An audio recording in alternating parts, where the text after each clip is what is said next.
Sebagai orang Kristen, maka kita semua terlibat dalam Alkitab. Ya setuju. Namun di dunia ini, bukankah banyak orang yang miskin dan sakit?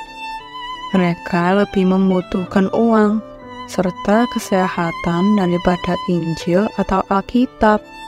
Ingat anak-anak, manusia itu terlahir dalam status berdosa atau mati rohani. Mereka tidak dapat datang menikmati kekayaan atau kesehatan kalau masih mati. Oh begitu ya Ma. Berarti Alkitab menuntun manusia pada sumber segala sesuatu, yaitu Yesus Kristus. Itulah Kayla. Yuk kita akan melanjutkan apa yang terjadi dengan orang lumpuh yang baru disembuhkan, serta orang-orang di sekitarnya. Teman-teman, konsentrasi melihat Allah yang hidup dalam Alkitab yang akan diperdengarkan suaranya. Shalom anak-anak semuanya. Senang sekali hari ini kita masih diberikan kesempatan oleh Tuhan untuk kembali belajar firman Tuhan melalui renungan BDKA. Ayo kita terlebih dahulu berdoa. Bapa dalam surga, kami mengucap syukur dan terima kasih oleh anugerah-Mu yang begitu indah. Kami boleh hidup bersama dengan Tuhan tiap-tiap hari. Bahkan kami boleh menikmati firman Tuhan yang sudah tertulis di dalam Alkitab. Hari ini kembali kami Tuhan berikan kesempatan untuk menikmatinya, yaitu melalui renungan BDKA. Tuhan, tolonglah kami supaya setiap benih firman Tuhan yang kami dengarkan, itu kami simpan dalam hati kami pelihara dan Tuhan yang mempertumbuhkannya. Supaya menolong kami untuk kami semakin diarahkan oleh Tuhan. Hidup berpedoman kepada kebenaran firman-Mu dan kami boleh mengikuti setiap apa yang Tuhan inginkan melalui kebenaran firman-Mu. Demikian juga tolong hamba-Mu yang akan menyampaikannya. Kami perlukan pertolongan Roh Kudus untuk mengarahkannya. Supaya melalui bibir dan mulut lidah kami boleh menyampaikan isi hati Tuhan kepada para pendengar. Dalam nama Tuhan Yesus kami berdoa. Amin. Anak-anak yang dikasihi Tuhan, renungan firman Tuhan hari ini merupakan kelanjutan dari renungan firman Tuhan yang kemarin.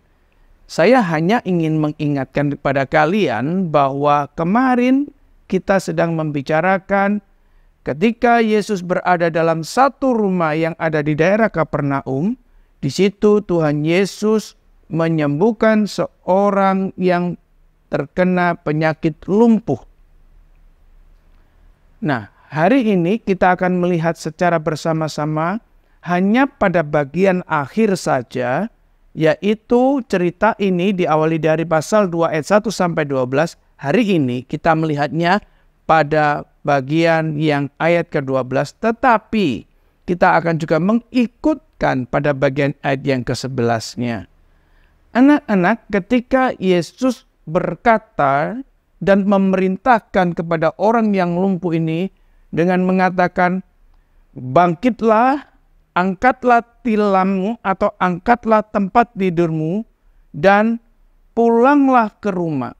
Maka orang yang lumpuh ini tidak banyak bertanya-tanya dalam dirinya, mampukah aku, bisakah aku? Tidak. Tetapi dia yakin, dia percaya, dia beriman kepada perkataan dan perintah yang Yesus Kristus ucapkan. Sehingga orang yang lumpuh ini segera bangkit dan mengangkat tempat tidurnya dan berjalan keluar dari ruang tersebut. Maka ketika orang ini berjalan keluar, ayat Alkitab pada bagian yang ke-12 ini, ayat yang ke-12 maksudnya, banyak orang yang hadir di situ melihat dengan takjub. Mereka terheran-heran. Sehingga ketika mereka terheran-heran itu, hati mereka digerakkan oleh Tuhan.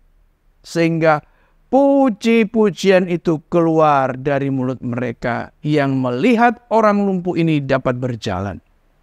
Sehingga dari mulut orang-orang ini keluar perkataan, yang begini belum pernah kita melihat. Anak-anak yang dikasihi Tuhan, apa yang dimaksudkan dengan perkataan ini?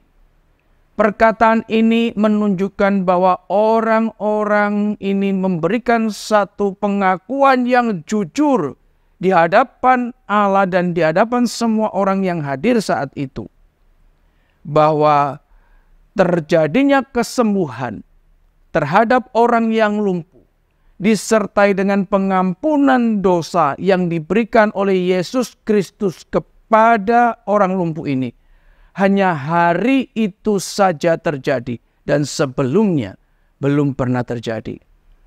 Anak-anak yang dikasihi Tuhan, tentunya kita bertanya-tanya, baik kau dan saya tentunya, apakah di ruang tersebut tidak ada orang yang percaya kepada Yesus Kristus selain orang yang lumpuh ini saja? Saya yakin tentunya tidak demikian. Pasti ada orang-orang yang percaya kepada Yesus Kristus seperti halnya orang yang lumpuh ini. Percaya dalam hal apa? Percaya bahwa Yesus adalah anak manusia yang berkuasa untuk mengampuni dosa manusia. Kenapa demikian? Karena Yesus itu adalah Allah sepenuhnya sekaligus manusia sepenuhnya.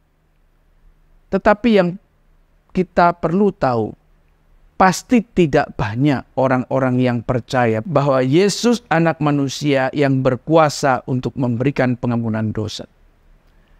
Bagaimana dengan orang-orang yang tidak percaya bahwa Yesus berkuasa untuk mengampuni dosa manusia?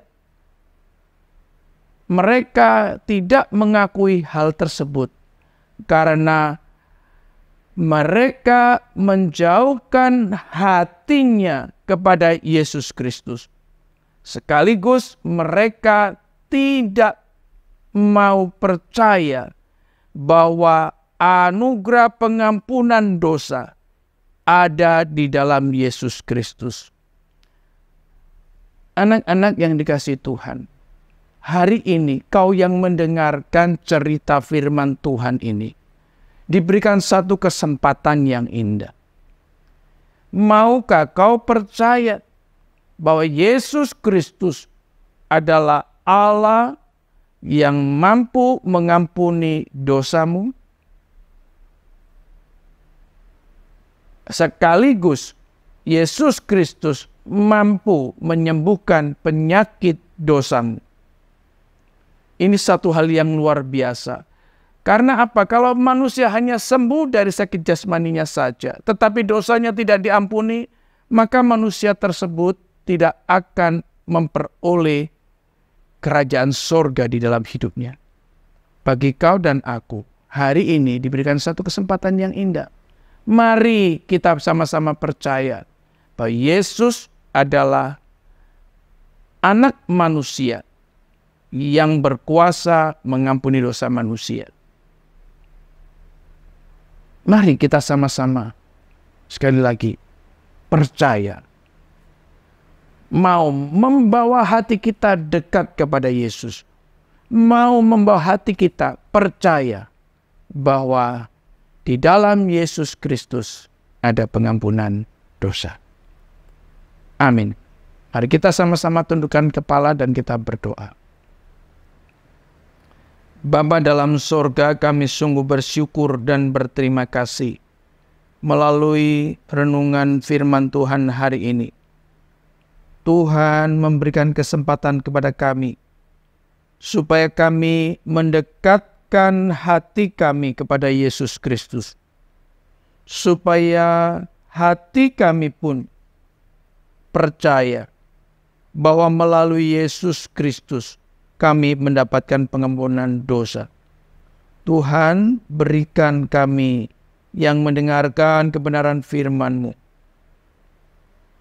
iman yang terus bertumbuh, iman yang terus terarah, yaitu Yesus Kristus, Allah yang sejati, sekaligus manusia yang sejati, yang berkuasa mengampuni dosa kami. Dalam nama Tuhan Yesus kami berdoa. Amin.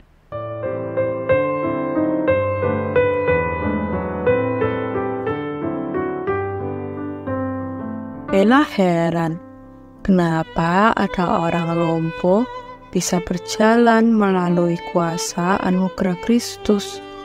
Bahkan secara sempurna kekuatannya pulih dengan mengangkat tilam. Jangan lupa, plus hadiah terbesar, yaitu dibereskan akar masalahnya, yaitu dosa.